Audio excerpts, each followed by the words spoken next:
Žalia rodyklė. Sveiki žinių radijo klausytojai. Prie mikrofono žurnalistas Vitoldas Milius. Jūs klausėte žinių radijo laidos Žalia rodyklė. Viena nemaloniausių patirčių gyvenime tapti vagišių auka. Lietuvoje vis dar girdime apie automobilių vagystes ar pavogtus automobilių detalės. Apie tai kalbėsime su Ergo verslo klientų transporto draudimo portfelio valdytoju Rimvydu Pociumi. Labadiena, Rimvydai. Labadiena. Tai iš tikrųjų man karts nuo karto tenka išgirsti, kad yra pavogti automobiliai, nors turbūt labai retai. Ta tenka išgirsti, bet vis dažniau išgirstu apie tai, kad yra pavogtos automobilių detalės. Tai šiandien noriu pakalbėti apie tokias 3 vagysčių rūšis ir galbūt patarti klausytojams, kaip šiek tiek padėti išvengti tų dalykų. Tai pačios automobilių vagystės, automobilių detalių vagystės nuo automobilių ir galbūt daiktų iš automobilių, kuriuos mes, galbūt neapdairiai, o gal apdairiai paliekame automobilyje. Bent jau man atrodo, kad tos 3 rūšys vis dar egzistuoja. Ar taip aš čia teisus esu? Jo, jūs visiškai teisus esate, tos 3 rūšys egzistuoja, tik jos pasiskirsto laikas nuo laiko kitokiom proporcijom. Jeigu mes anksčiau turėjom labai daug transporto priemonių vagysčių, sakykime, nežinau, prieš kiek metų, prieš 10 metų, dar daugiau, tai šiandien dienai vyrauja automobilių dalių vagystės, jeigu taip galima sakyti. Aišku, pavogto automobilio vertė yra ženkliai didesnė negu, sakykime, žala padaryta automobiliu, juk jeigu pavogiama viena ar kita detalė, tačiau įvykių kiekių mastu, sakykime, tai tokiu atveju galima tikrai prilyginti detalių vagystės, mašinų vagystės kainai, jeigu taip galima sakyti.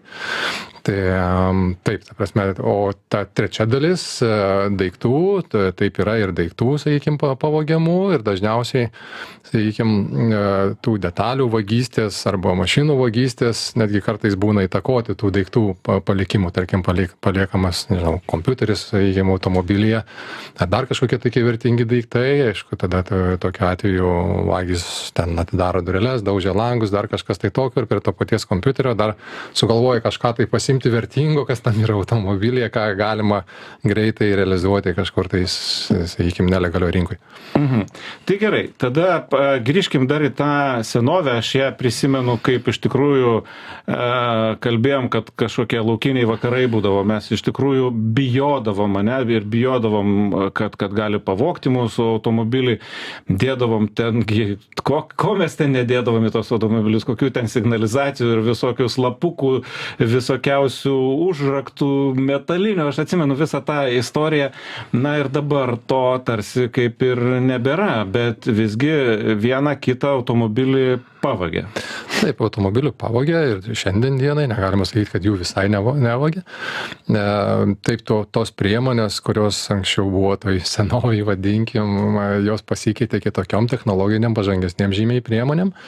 Automobilių sergėjimo sistemos, sakykime, kas anksčiau iš gamintojas, sakykime, nemontuodavo, pavyzdžiui, apsaugų iš vis, arba jas montuodavo labai tokias, galima sakyti, primityvės. Pats vairuotojas negali užsivesti dėl to, kad veikia signalizacija, bet kabutėse specialistui ta signalizacija buvo tik tais, šiaip, sakykime, hobis ją nulaužti.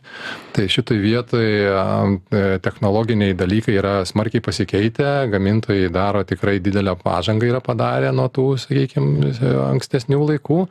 Tad tie automobiliai tampa saugesni vagysčių prasme. Kita vertus, aišku, ir policijos darbas, sakykime, šiandien dienai taip pat įtakoja, kad tų vagysčių būtų mažiau. Užkardomos, sakykime, tos vagystės ir visa kita. Tai šitoj vietoje yra tų priemonių, kurios tikrai apsaugo ir pačius automobilius, yra tos, vadinkim, paieškos sistemos, kurios tikrai padeda ir ne vieną automobilį ir yra padėjusios surasti. Ir dažniausiai jos yra tos paieškos sistemos montuojamos į jau prabangius automobilius, kurie, sakykime, jų vertė yra didelė, saugot reikia jau smarkiai, jeigu taip galima galima sakyti. Tai, bet tokių drastiškų priemonių, kaip anksčiau, sakykime, būdavo, kai ten, nežinau, kaip pajokaujant 3 kartus su plotą atsitūpti ir tada automobilis važiuos, ne, tokių tikrai dabar nebėra. Jo, o tai turbūt, aš nežinau, ir policija, galbūt ir valstybės siena turbūt irgi turi įtakos, nes turbūt to pavogto automobilio realizacija irgi yra klausimas, nes kiekvienas pavogęs turbūt tą daiktą kažkur turi padėti maksimaliai brangiai ir greitai. Jo, tai tas realizacija yra tikrai sudėtinga, jeigu anksčiau automobiliai dažniau važiuodavo į rytų šalis vogti, šiandien dienai turim situaciją, kada Lietuvoje vogtas automobilis atrandame ir Europoje. Tarkim, yra tokių atvejų, bet tai yra daugiau, sakykime, tų vagysčių yra sumažėję dėl tų sienos užkardų ir visą kitą policijos darbo, prevencijos ir tų, sakykime, ilgapirščių sulaikymo ir jiem šitoj vietoj Lietuvos rinka nebelabai patraukli. Ir kaip minėjau, tos yra apsaugos priemonės ir visą kitą, ką gamintojai daro, bet, aišku, tam atsiriša tas antra rūšis vagysčių, tai yra automobilių detalių vagystės. Tai dar paklausiu apie pirmą rūšį, ar galima išskirti, nežinau, ar susegmentuoti, ar tai pagal kainą, ką labiausiai šiais laikais vagia, nes aš atsimenu tokias, turbūt šiaip tiesiog istoriškai atsimenu tam tikras bangas, kad ten vienu metu ten labai vogdavo BMW, kitų metu ten labai Volkswagenus vogdavo, ten kažkur matyti yra poreikis tokių automobilių, yra aišku, kad juos bus lengva realizuoti, sienos kiauros, ir tada šluojam viską iš eilės, kas juda to modelio tenais ir tada to modelio savininkai, tai tikrai vargšai, nes, nežinau, kaip tą apsaugoti. Tai ar yra dabar kažkokia tokia, kad ar, pagal kainą, kad vagia tik tai labai labai branges, ar būna visokių miksų, ar kaip iš jūsų portfelio, sakykime, matosi? Šiandien dienai pasakyčiau, kad vyrauja miksas. Sakykime taip, nes tie prabangus automobiliai, jie yra smarkiai apsaugoti, sakykime taip, bet karts nuo karto ir juos pavogia, ir, sakykime, nes, kaip sakykime, jeigu yra spina, tai yra raktas atrakinti, ne. Tai, bet pasižiūrėjus, yra tokių automobilių, kurie greičiausiai yra vogiami dalimis. Sakykime, yra tikrai ta rinka iš jungtinių valstijų, kada atvažiuoja skendę automobiliai ir visą kitą, ir juos reikia pataisyti, tarkim, arba po didelių avarijų ten reikia pataisyti ir taip toliau, o naujesnių automobilių detalės ganėtinai brangios, tai yra, sakykime, tada atsiriša ta niša vagims, kad pavogi vieną automobilį, iš kito dalis sudedi ir viskas ir gaunasi viskas tvarkingai. Ne? Tai šitoj vietoj, ta prasme, galima taip, sakykime, pusiau teigti, kad nevagiamų automobilių nėra. Sakykime, ar jisai bus brangesnis, ar jisai bus pigesnis, ar jisai labai ten kažkoksai prabangus. Sakykime, atitinkamai juos reikia vienaip ar kitaip saugoti, prižiūrėti, vienus galbūt labiau, kitus mažiau, bet saugoti juos reikia.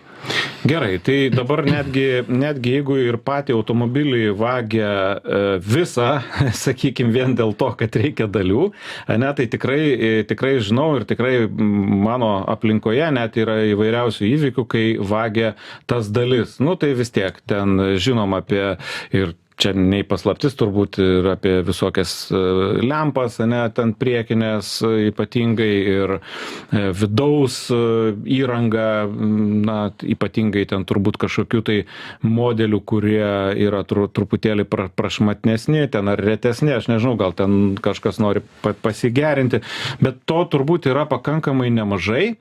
Čia jūs gal pasakysit ar nemažai, bet jeigu jau tai girdi, kaip sakoma, ne draudimo bendrovėje, o gatvėje, tai reiškia, kad tai vyksta. Kaip jūsų akimis, kaip draudikų, kaip tai matosi, nes jum tai irgi problema, nes jum žala ir rizika. Tai, jeigu mes anksčiau turėjom, tai, sakykime, tos senovės laikus prisimenant, sakykime, vieną kitą detalę, ten nusuktas ratas, sakykime, kada dėl ratlankių lietų ar dar kažkas tai tokio. Tai šiandien dienai tikrai turim tų vagysčių, kada išrenkami automobiliai ganėtinai negailestingai netgi. tarkim, yra tokių buvę atvejų, kad viskas išimta ir visos oro pagalvės, vairai, netgi sėdynės, sakykime, išardyti automobiliai. Yra ir tokių atvejų, bet aišku, tos detalės, kaip saugos oro pagalvės, pavyzdžiui, jos yra tikrai brangios ir, sakykime, jeigu ten kažkaip avarijos kažkokiam automobiliui reikia sumontuoti, jos, sakykime, turi būti tvarkingos, sertifikuotos ir taip toliau, ir automobilis turi būti atstatytas į tvarkingą padėtį.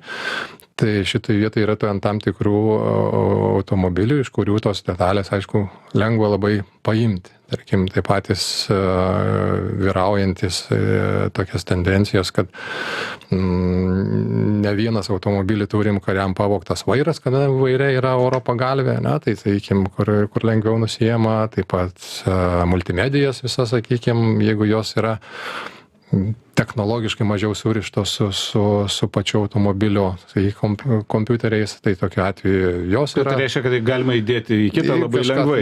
Kitai labai lengvai, nes yra tokių automobilių, kur jeigu paėmė multimediją, į kitą nebeįdėsi, nes kažkas nebeveiks, bet yra tokių, sakykime, kurios, sakykime, savistoviai, sakykime, kaip ir sumontuotas, užtenka tik pajungti maitinimą ir jos veikia, tai tokie dalykai šiandien dienai ganėtinai tokia nemaža problema, jeigu taip galima sakyti. Ir finansiškai tai kainuoja nemažai. Todėl patartina, aišku, iš finansinės pusės, sakykime, susaugoti draustis, iš kitos pusės, kad to automobilį nepalikti bet kur ir bet kaip. Na, tai taip, aš taip suprantu, kad ir draudimo bendrovė, nes turbūt tie čia vagia turbūt tokius, nežinau, ar tas lempas bent jau kiek aš girdžiu, ne iš tų visai paprastųjų automobilių, iš tokių brangesnių, vadinkim, ir turbūt irgi būtent ta Amerikos tas visas failas šitoj vietoj lemia, nes tikrai ateina automobiliai po avarijos, nes šiaip kitokie turbūt net ir neatvyksta beveik, jeigu procentaliai žiūrint į Lietuvą.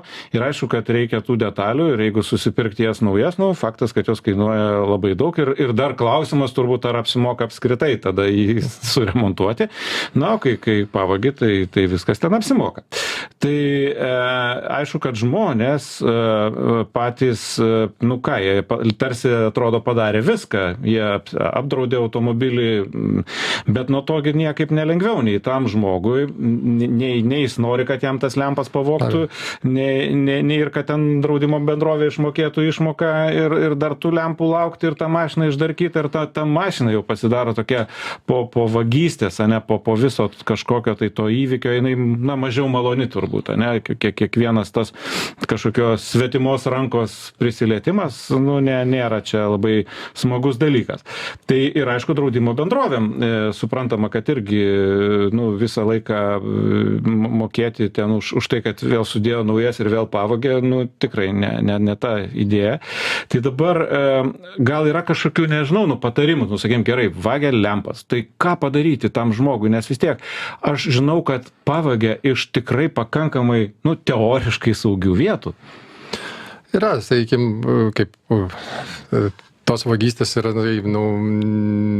tokios, turi tam tikras tendencijas. Dažniausiai, sakykime, pavogiama tokie dalykai, kada jie lengvai išsiema. Tarkim, neišardo automobilio, jeigu reikia išimti lempas, tarkim, yra tokių automobilių, kur reikia ten, nežinau, ten pusę valandos ten tvarkingai jį nuiminėti, ten tam tikras dalis, kad prieitum, kad išimtum žibintą.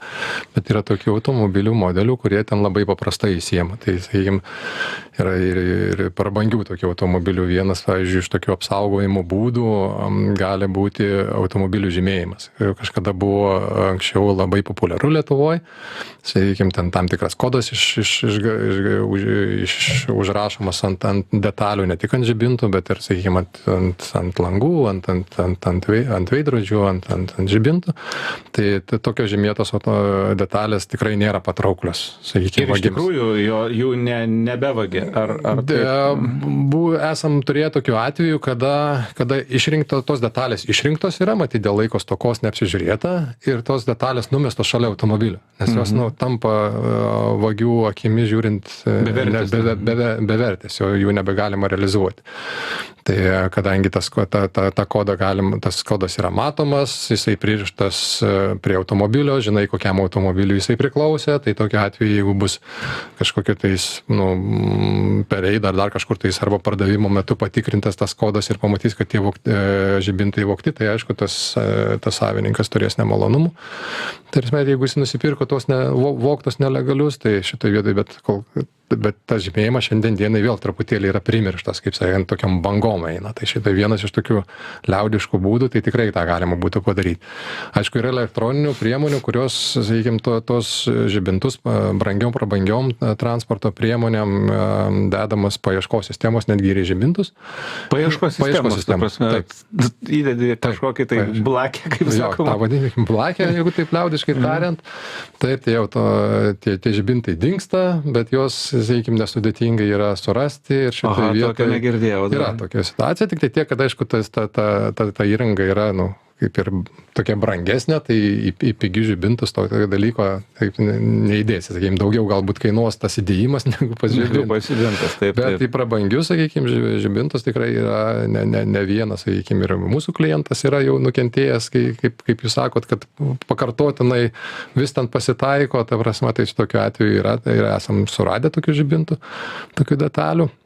Tai reiškia, vis tiek pavogė, ne? Ir nes to nesimato, kad ten yra tas įdėtas kažkoks sekiklis ir po to gali matyti, kur ten nuvažiavo į kokią Klaipėdą, ne Klaipėdą. Jo, tas ne žmogus telefone mato, bet ta įmonė, kuri sumontavo, jinai kaip sureaguoja į įsilaužimą ar dar kažkokį tokią, mato, kur tas signalas nueina, sakykime, kažkokį, nežinau, ten garažą ar dar kažkokias dirbtuvės nelegalias ar sąvartyną ar dar kažkur, tai tokiu atveju, aišku, reaguoja policija ir atitinkamai ten tos detalės paimamas ir neretai būna, kad per tas tokias turinčias tas priemonės blakes vadinamas, surandama tokie sandėliai, kur ten policija paskui randa daug detalių.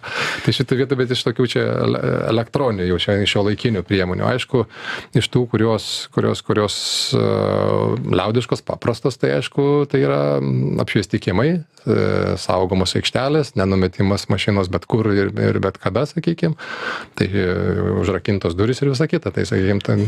O naktį labiau visgi vyksta ir dabar, nes aš atsimenu senovę, man visą laiką smagu prisiminti tą senovę, taigi senovė mums viską pavogdavo, atsimenu, ten nuo valytuvų, šluotelių, kalpokų, benzino išsiurbimo, galima tą ir veidrodėlių, taigi būdavo, kad susirenkė magnetofoną išsiemi, veidrodėlis nusiemi, valytuvus nusiemi ir eini namo. Faktas, kad čia tikrai ne apie tai, bet žmonės turėdami atrodytų pakankamai saugią vietą, kokiame nors požeminėme, kad ir daugiabučio garaže, aikštelėje, neužrakindami, vadinkime aikštelėje, tai vis tiek, tai uždara tokia teritorija, ten tie apšvietimai ir net kameros yra, ir vis tiek nieko, jie su tais gobtuvais, gali net peržiūrėti, kas pavogė, ir ką, ir nieko. Yra tokių, sakykime, kada nusižiūrima, tai šitoj vietoj, nemiegosi tom automobilyje, tai tokiu atveju patartina tą finansinę savo riziką apsidrausti. Tai jos draustos, tai ta prasme, aišku, kad draustos, tai čia net neklausimas, tos mašinos tikrai yra draustos. Tokiu atveju, tai sakyčiau, vienintelis būdas, tas paprastas, tai būtų žymėjimas. Tarasme, tai žymėtas detalės tikrai yra, jos, galima sakyti, niekam nereikalingos iš vagių pusės žiūrint. Tai iš tikrųjų, gerai, tai su lempom kaip ir aišku, galima įdėti ten ir tuos sekiklius, blakes ar kaip jas pavadinti teisingai. Tada ta visa vairai, multimedija, ką ten, nes ten tikrai dažnai aš esu matęs tokių fotografijų, kur matosi, kad taip ir neliko to vidaus toj mašinoj, taip greitai išrinko. Patarimas toksai, kad, sakykime, aišku, tos saugomos vietos ir tikrai ten, aišku, nors galima ir tos vairus pažymėti ir visą kitą, yra ir tas blakes ten galima įdėti, ten sudėtingiau negu žibintos, ten, sakykime, nes ten toksai kaip ir vientisas dalykas, mažiau kur yra paslėpti šitai vietai, bet prasme, tai yra tik tais tas tokiu atveju saugi kaiminystė, kameros ir finansiškai draustis. Nu taip, kažkokiu būdu reikia juos atbaidyti, reiškia, kad net nesinorėtų to daryti, nes net jeigu ir kaip sakot, draudimas ir viską išmoka, tai vis tiek ta sudarkyta mašina, nu, iš ryto atėjus negerai atrodo. Gerai, pereikim dar greitai prie to trečiojo klausimo ir trumpai aptarkim vagystės iš automobilių, bet daiktų, paliktų daiktų, ne? Jos dar vis vyksta? Jos vyksta, nėra tokio masinio reiškinio, bet, sakykime, vienas iš paskutinių pavyzdžių, kada Italijai buvo prie viešbučio pavogti lagaminai iš mašinos. Tai prasme, nueiti į tą, vadinkim, į reception ar į registraciją, automobilis paliktas neužrakintas, nu, nes čia toj greitai ir visa kita, ne? Nu, tai čia toks žioplumo arba tokio atsipalaidavimo. Jo, toks atsipalaidavimo, tai esam turėję atvejų, kada netgi grynus pinigus paliekam automobilyje, tiesiog, nežinau, sakykime, nėra, aišku, ten, kaip per filmus rodo, kad ten, sakykime, kažkoks lagaminas su pinigais atidarytas, ar dar ne, bet yra ten, sakykime, užtenka ten, nežinau, ten 100 ar 50 eurų kupiūros ant matomoj vietoje ir šitoj vietoje, tarsi, padaroma daug didesnė žala, negu ta pinigai įsidėti į kišenę. Tai šitoj vietoje tokių žioplų dalykų, sakykime, pasitaiko šiandien dienai, nėra tokio masinio, sakykime, dalyko. Aišku, esam turėję ir tokių atvejų, kada pavogiamos vaikų saugos kėdutės, kurios atrodo, nu, tai mašinos dalis ir, tarkim, tą kėdutę išiminėti kiekvieną kartą nakčiai, sakykime, įdėti į bagažo skyrių ar dar kažkas, tai nepatogu, nes ją vėl reikia diržais prisekti, o iš ryto visi skubom vaikus vežti darželį ar dar kažkur tai tokio, ne. Tai šitai vietoj, bet esam turėję tikrai atvejų tokių, kada tos kėdutės irgi yra pavogiamas, atrodo, kaip ir sunku jas galbūt kažkam parduoti, realizuoti, bet esam turėję tokių atvejų, kada netgi toks dalykas privilioja, kuris toks nekaltas, nu, sakykime, ir... Na taip, man irgi, mano akimis žiūrint, vaikiška kėdutė, automobiliai yra tarsi, nu, tokia automobilio dalis, nu, kur jie dar čia tasytis su savimi ir atrodo, nu, kas tikrai čia voks, bet sakot, kad yra. Tarsi ne masinis reiškinys, bet yra, sakykime, atveju turim, sakykime, pasitaiko, sakykime. Na ir turbūt ką, nežinau, toks bendrinis patarimas, kad, nu, ką, nepalik turbūt tų daiktų, aš nežinau, nu, daugiau tai nieko čia nėra ką patart. Aš suprantu, kad tingisi juos susitvarkyti, bet... Na taip, tarsi patarimas toksai, saugomas daiktas saugosi pats, jeigu taip galima sakyti, tai tikrai reikėtų prižiūrėti ir kažkur, sakykime, padėti saugiai. Sakykime, labiau apšviestoj vietoj, kaip minėjau, gera kaiminystė taip pat yra, sakykime, vienas iš tų faktorių, kurie atbaido ilgapirščius. Tai ką, nu tai aš tikiuosi, kad ilgainiui iš tikrųjų tų vagysčių nebebus jokių. Nežinau, ar gerai jum, gal nereiks nieko drausti tada, bet iš tikrųjų tai turbūt geriau būtų, kad ir nebūtų jų apskritai. Tai ačiū Rimvydai. Dėkui. Šiandien mūsų laidoje svečiavosi Ergo verslo klientų transporto draudimo portfelio valdytojas Rimvydas Pocius. Laidą vedžiau aš, žurnalistas Vitoldas Milius. Būkite sveiki ir vairuokite saugiai.